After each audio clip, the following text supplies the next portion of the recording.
Madison Caldwell had a system for everything. Her grocery list was organized by aisle. Her closet was sorted by color.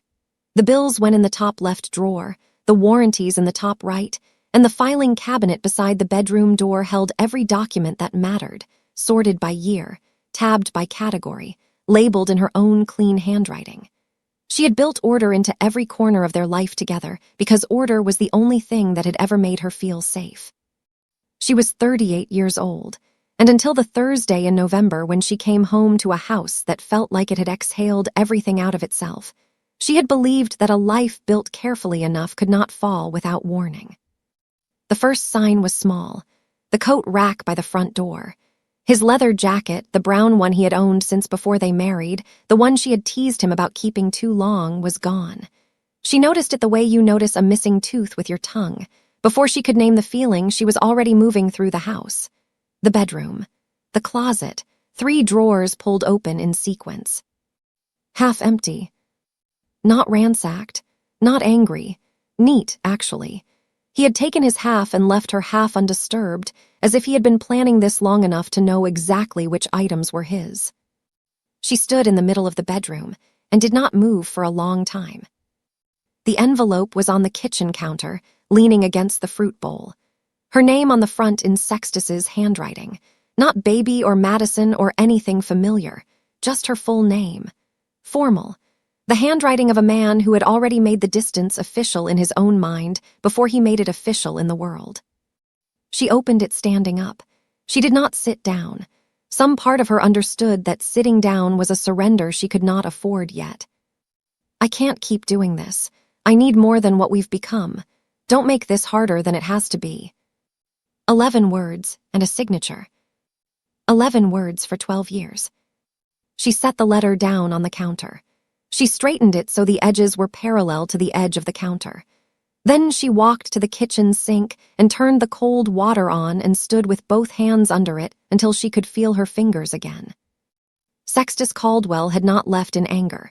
There was no argument, no final night, no door slammed hard enough to rattle the picture frames. He had simply decided, at some point over some span of time she could not measure, that she was not enough. And he had arranged his exit the way you arrange a business closure, methodically, quietly, with minimum disruption to his own continuity. She found out the rest in pieces over the following 2 weeks. The joint savings account, $47,000 they had been building toward a second property, had been drawn down to $214 over a series of withdrawals across 4 months, each one just under the reporting threshold, each one timed to look like routine household management. Their financial advisor, a man named Glenn who had been Sextus's contact first and hers by extension, had apparently known the direction of things for 6 weeks and said nothing. The credit cards, both of them, carried balances she did not recognize. Service subscriptions. Hotel charges in 2 cities she had never visited with him. A jeweler on Peachtree whose name she did not know. She did not cry during any of it. She sat at the kitchen table each morning with her coffee going cold beside her and read each new document the way you read a diagnosis. Carefully, without rushing past the parts that hurt. She had 2 weeks left on the mortgage before it defaulted. She had a part-time consulting income that covered groceries and 1 utility, but not both. She had a car with 4 good tires and a best friend named Dana who showed up on the 4th day with food and said nothing for the first 45 minutes, which was exactly what was needed. He did this on purpose, Dana said eventually, from the kitchen, while she was reheating something. Madison looked at the wall. I know, she said.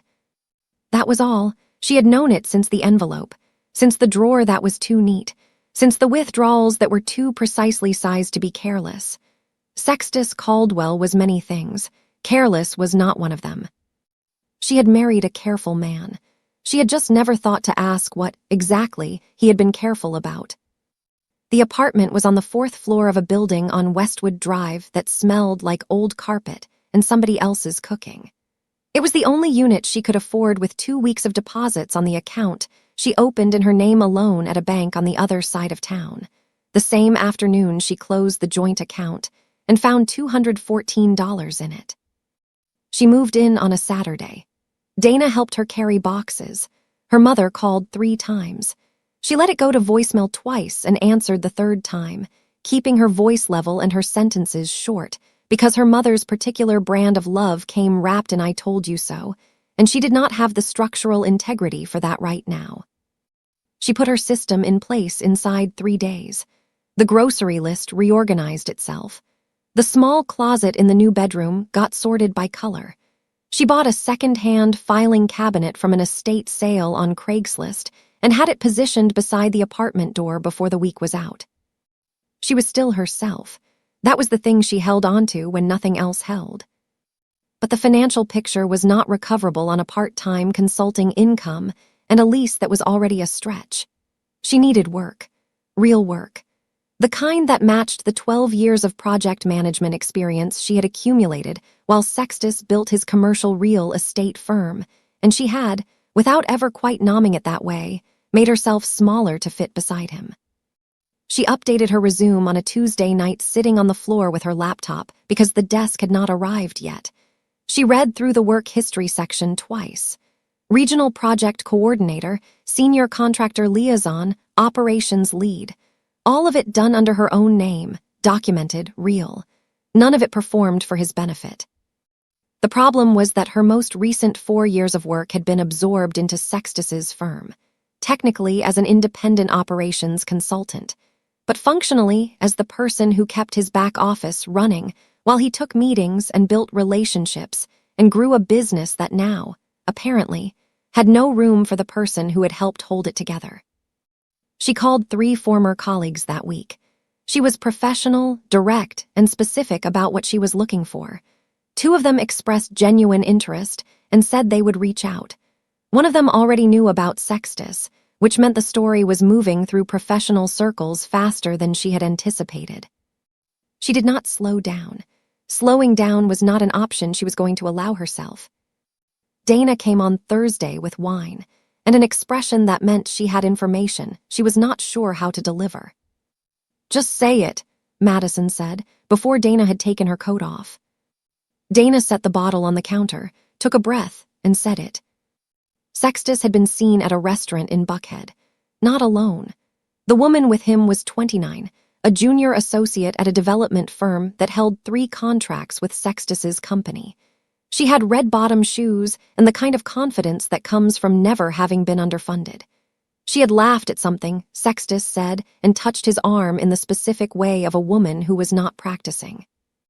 Madison picked up the wine and opened it without looking for a corkscrew. It was a screw top.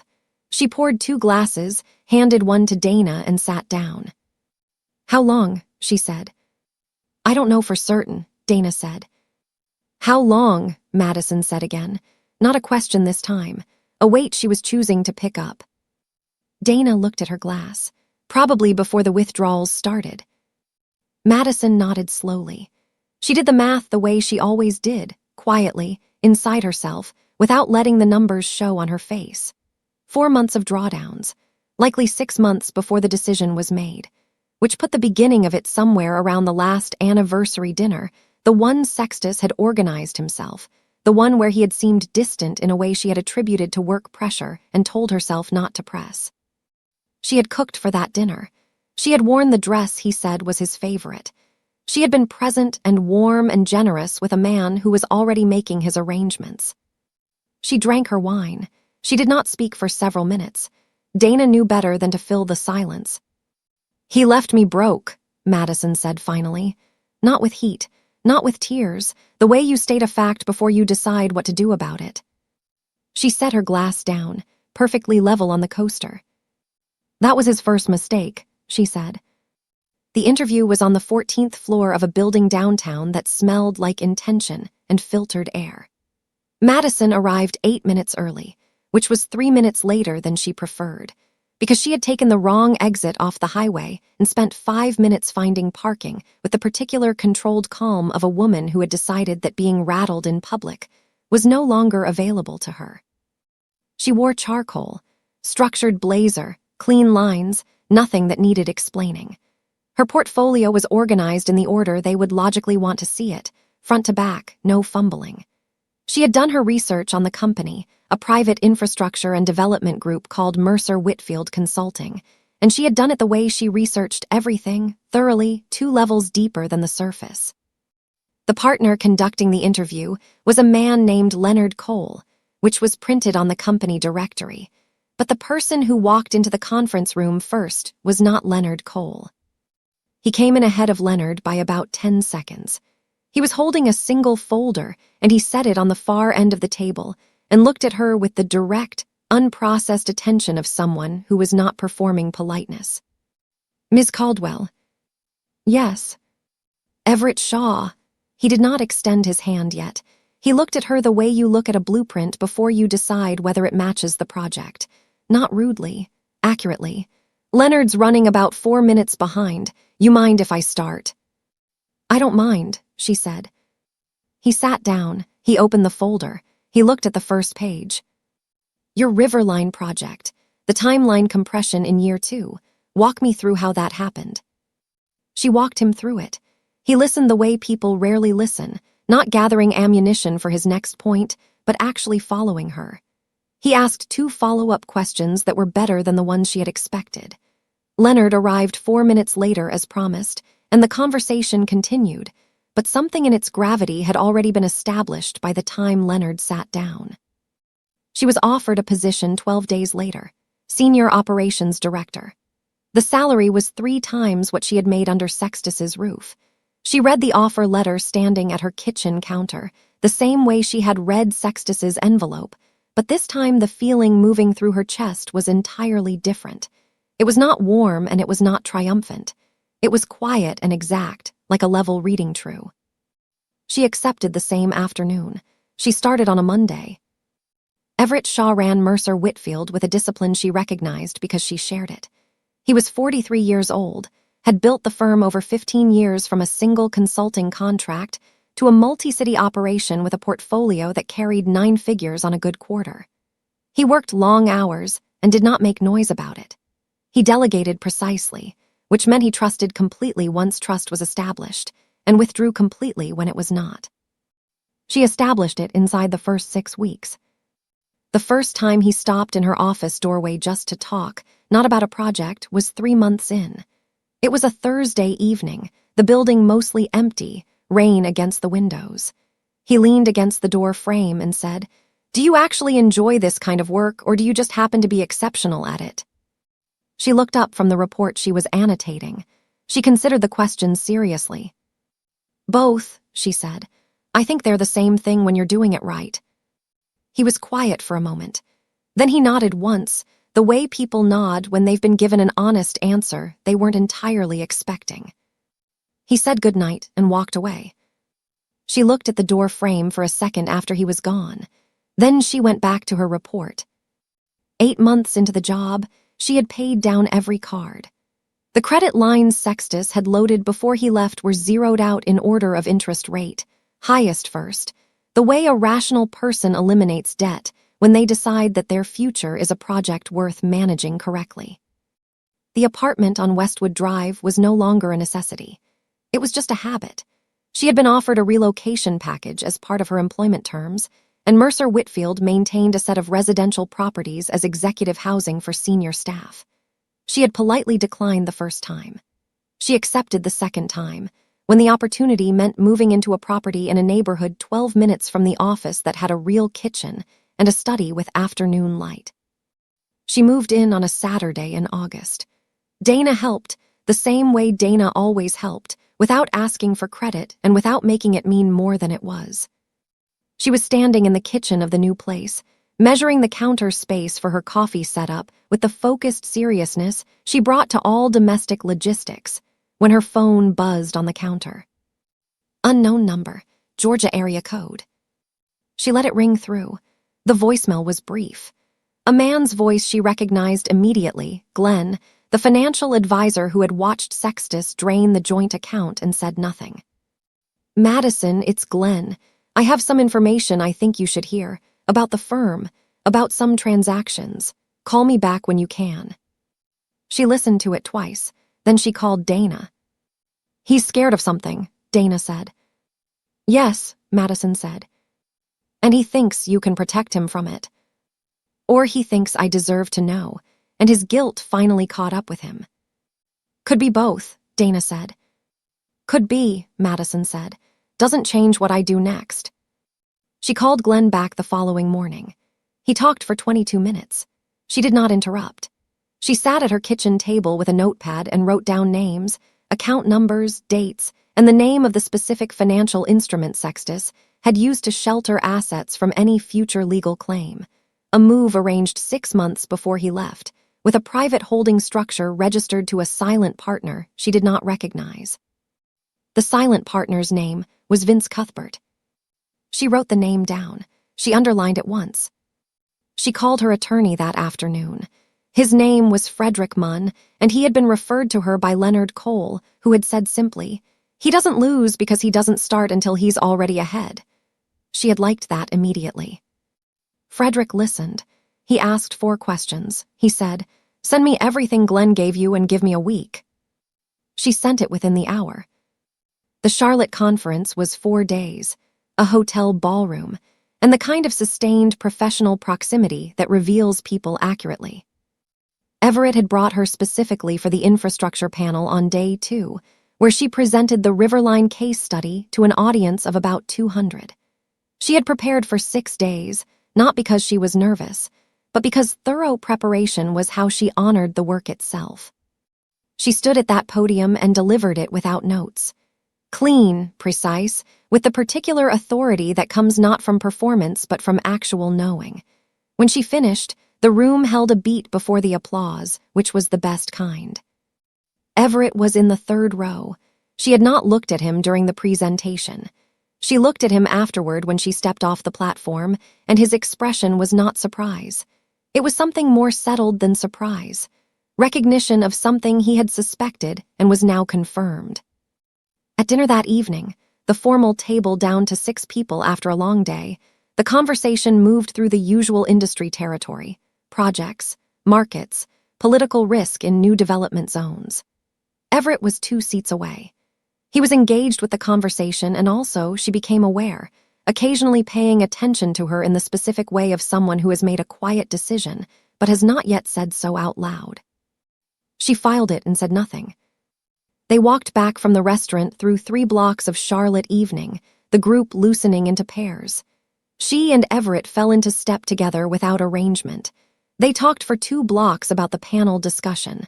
Then, without transition, he said, "You went through something significant before you came to us." She looked at the sidewalk ahead of them. "I did," she said. "I'm not asking about it," he said. "I just want you to know I see the shape of it in how you work. You rebuilt from somewhere low. That's not something you can perform." She was quiet for a moment. "No," she said, "you can't." They walked the rest of the block without speaking. It was not uncomfortable. It was the silence of 2 people who have said something real and are letting it stand. At the hotel entrance, he held the door. She went through first, in the lobby. They went toward the elevators together and stopped at the same floor without mentioning they were both on 12. Before she turned toward her room, he said, "Dinner tomorrow, just the 2 of us, if you want." She looked at him directly. "Yes," she said. Simple, no performance. She walked to her room, set her keycard on the dresser, and stood at the window looking out at the Charlotte skyline for a long moment. She was not overwhelmed. She was simply aware. A door had opened, quietly in the way real doors open, without announcement and without drama. She let it open. Frederick Munn's office smelled like mahogany and organized ambition. He used 2 monitors and a legal pad simultaneously, and had the focused economy of a man who had learned long ago that time spent preparing was always cheaper than time spent recovering. He spread the case documents on the conference table and walked Madison through them without rushing. Sextus Caldwell's firm, Caldwell Commercial Properties, had been restructuring its asset base for 18 months prior to the separation. 3 commercial properties that had been purchased jointly through marital income had been transferred into the holding structure registered under Vince Cuthbert. The transfers were structured as investment agreements rather than sales. specifically to avoid triggering disclosure obligations in a divorce proceeding. Total assessed value of transferred assets, $1.9 million. He used a holding company to move joint marital assets out of reach before he filed, Frederick said. Yes, Madison said. And the financial advisor knew. Glenn confirmed it. Glenn's going to be very cooperative, Frederick said, with the flat certainty of a man who understood leverage. Because he participated in concealment and his own exposure is significant. Madison nodded. She had already known this. She had known it since the voicemail, which was why she had called Frederick before she called Glenn back. I want the full picture, she said. Not just the transferred assets, all of it. Frederick looked at her for a moment with the particular expression of an attorney evaluating not just a case, but a client. Then he clicked his pen. Then let's start from the beginning, he said. She told him everything, all 12 years, not as a grievance, as a record. She was precise, chronological, and utterly unsparing. She remembered figures and dates the way she remembered everything, because she had been the one who kept the records, who organized the files, who knew every account and every threshold and every decision they had made together. She had thought she was building a shared life. She had, without knowing it, been building the most thorough documentation of Sextus Caldwell's financial history that would ever exist. Frederick filled 4 pages of his legal pad. When she finished, he sat back and looked at what he had written. You know, he said quietly, the fact that you kept such detailed records of your own household is going to be very useful. I know, she said. I built his entire back office. I know where everything is. Frederick nodded slowly, the nod of a man recalibrating what he thought this case was going to look like. Then we're not just recovering, he said. We're reclaiming. She picked up her coffee. She looked at him steadily. That's what I'm here for, she said. Everett Shaw was not a man who moved quickly on personal matters. He had been careful about it his whole life, in the same way he was careful about contracts. Not from fear, but from respect for what a real commitment actually required. He had been briefly married in his early 30s. It had ended without hostility and with the mutual recognition that 2 highly driven people had built parallel lives inside one house and called it a marriage. There were no children. There was no bitterness. There was just the clear-eyed acknowledgement that they had been better colleagues than they were partners, and the clean ending that followed. Since then, he had not been careless. He had also not been particularly open. Madison Caldwell had changed the shape of his attention without asking to. He noticed it first in the way she framed problems. She never arrived at a meeting with just the problem. She arrived with the problem, 2 or 3 possible resolutions, a clear preference among them, and the documented rationale for that preference. She did not need validation. She needed to be useful, and being useful was how she showed up every time, without variation, without performance. He noticed it second in her stillness. She did not fill silence with sound. She let pauses exist. In a world of people who talked to manage their own anxiety, that quality was rarer than any credential. The dinners started in Charlotte and continued after they came home. Not every week, twice a month, sometimes once, depending on the travel schedule. They talked about the firm. Then they talked about other things. Memphis, where she had grown up. His grandmother's house in Birmingham, where he had understood for the first time what it looked like when someone built something out of nothing. Books, the specific loneliness of ambition. The question of what you are actually building toward. One evening in February, at a restaurant they had been to twice before, she told him about Sextus. Not the financial detail, which Frederick had advised her to hold close until the legal process was further along, but the shape of it. The 11 words. The coat rack. The drawer that was too neat. He listened the way he always listened. Then he said, "Did you see it coming?" She thought about it honestly. "I saw something," she said. "I think I decided it was work stress because that was easier to live inside." "That's not weakness," he said. "I know," she said. "It's just what it was." He looked at her across the table. The candlelight between them was steady. Outside, traffic moved past in its ordinary patterns, indifferent and continuous. "I want to be honest with you about something," he said. And I want to say it clearly because I think you're a person who deserves clarity over comfort." She waited. "I have thought about you every day since Charlotte. Not about the work, about you, and I'm aware that you are still carrying the weight of something that is not finished yet. I'm not asking you to set it down before you're ready. I'm just asking if there's space, when the time is right, for something real." She looked at him for a long moment. The restaurant moved around them, low music, other conversations, the comfortable hum of an ordinary evening. "There's space," she said. He nodded once. He picked up his glass. She picked up hers. They did not make a speech of it. They let it be what it was. A beginning, quiet and chosen and completely unhurried. Frederick called on a Thursday morning. Madison was on her second coffee and reviewing a site plan when the phone buzzed, and she knew from the touring pattern he always used before she picked up that the news was structured, not breaking. "The forensic accounting is complete," he said. "You need to come in." She came in at noon. The table in Frederick's conference room held 47 pages of documentation. She did not touch it immediately. She sat down across from him and looked at his face first. He had the expression of a man who had found more than he had expected and had organized himself before calling her. "Total asset concealment," he said, "across the 3 transferred properties plus 4 separate investment accounts, comes to $2.4 million. She was quiet. "Vince Cuthbert is Sextus's college roommate," Frederick continued.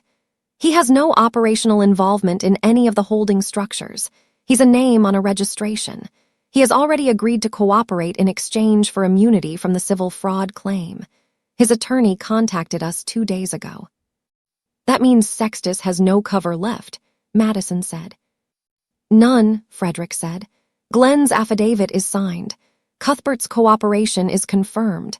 The asset transfers are documented with clean chain of custody. The only thing left is the mediation." She nodded slowly. She picked up the top document and read the first page the way she read everything, beginning to end, without skimming. Then she set it down and looked at Frederick. "What does he walk away with if we settle on our terms?" "His personal vehicle, his business operating license with the firm restructured to remove the concealed assets, and his personal checking account, which holds approximately $18,000. She let that sit in the room. Sextus Caldwell had left her with $214 in a joint account and a mortgage 2 weeks from default. He had left her with a letter that said she was not enough. He had taken 12 years of her contribution and buried it in holding companies registered to a college roommate. She did not feel triumphant. She did not feel vindicated. She felt something quieter than either of those things, the feeling of a ledger being brought back into balance. Clean lines, true numbers. "Send him the terms," she said. Frederick nodded. He picked up his pen. "One more thing," he said. "The property on Aldine Court, the residential property in the 3rd holding structure. Do you know it?" She looked at him. "It's the house he moved her into," Frederick said. "The junior associate. She's been living there for 7 months on a lease arrangement tied to the holding company. When the holding company is dissolved as part of the settlement, the property reverts." Madison looked at the table for a moment. She thought about a woman who had red-bottom shoes and laughed at something Sextus said in a restaurant in Buckhead. She felt, briefly and honestly, something that was not cruelty and was not sympathy. Just the flat recognition that choices have structures and structures have consequences, and not everyone gets to see the full architecture before they move in. "Handle it correctly," she said. "No cruelty, just the paperwork." "Of course," Frederick said. The house on Aldine Court had sold in 60 days. The buyers were a retired couple who walked through it twice and decided on the second tour without requiring much time to think about it. They had liked the kitchen and the way the morning light moved through the back windows. The Mercer Whitfield residential property that Everett had arranged was 4 blocks away from Aldine Court. This was not something Madison had known when she accepted the housing arrangement. She had learned it from a real estate summary sheet 3 weeks after moving in, when she was reviewing the neighborhood comps out of professional habit, and her eye had moved over the address and stopped. 4 blocks. She had looked at that for a moment. Then she had put the sheet away and gone to make coffee. The morning it happened was a Saturday in late October. The kind of morning where the air is cold and the light is gold and everything has a particular sharpness that doesn't belong to other seasons. She was returning from the farmer's market 2 blocks over, a canvas bag in each hand, walking up the sidewalk toward the house. Everett was with her. He carried one of the bags because she had handed it to him without asking, and he had taken it without comment, which was how most practical things moved between them now, without ceremony, without noise. They were talking about nothing important. Apples she had found, a project estimate he needed to revisit, the easy conversation of 2 people who had stopped performing for each other and settled into something real. Sextus Caldwell was standing in the driveway of the Aldine Court property as they passed. He was there with the new owner, a realtor nearby with a clipboard, some kind of final walkthrough or handover. He was in the clothes he wore when he wanted to look successful, the gray blazer, the shoes he polished himself. He was talking with the easy authority of a man who still believed the room was organizing itself around him. He saw Madison first. She watched it happen in his face, the recalibration, the instinct to compose himself, the moment that instinct failed, because Everett Shaw was beside her. She had seen Everett's photo in 3 industry publications in the past year alone. His firm's name was on 2 buildings within sight of where they were standing. He was not an unknown figure in this world. Sextus's expression moved through several things in quick succession. Recognition, assessment, then something harder to name. The specific collapse of a man who spent years betting on someone else's ceiling and just discovered the ceiling was never there. His face went gray. He took 1 step backward, unsteady, and grabbed the side of his car with 1 hand. The realtor moved toward him. The new owner said something. Sextus sat down heavily on the hood of his car, 1 hand pressed flat against his chest. Madison stopped walking for 3 seconds. She looked at him, the way you look at a figure in the distance you once knew very well, with the clear eyes of someone who has already processed the full distance between then and now. Everett looked at her. He said nothing. He read the situation with the precision he brought to everything and simply waited for her to decide what to do with it. She turned forward. She kept walking. "You all right?" Everett said quietly. "Yes," she said. And she was, completely and without performance, and with the particular piece of a woman who had stopped trying to make anyone else understand who she was and simply become her, thoroughly and without apology. They turned onto her front path. She unlocked the door. He followed her in and set the canvas bag on the kitchen counter. She put the kettle on. "Tea or coffee?" she said. "Coffee," he said. She made the coffee.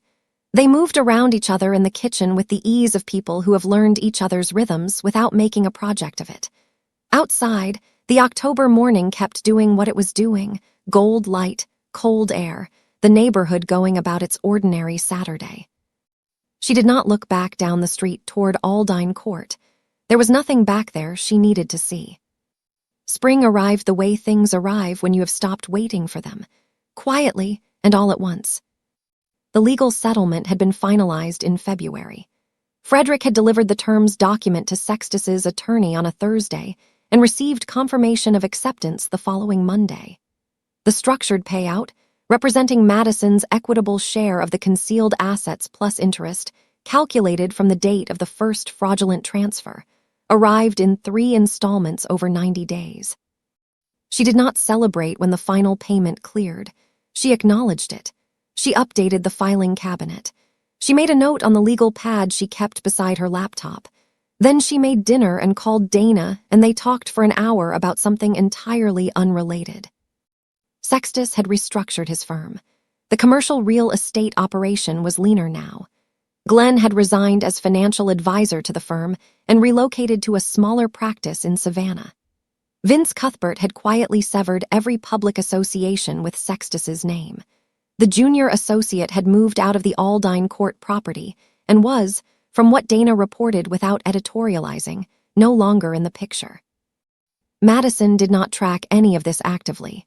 She just heard it the way you hear weather reports, passively, without consequence to your plans. The firm was doing well. The Charlotte contract had closed in March, Mercer Whitfield's largest single infrastructure deal in 4 years.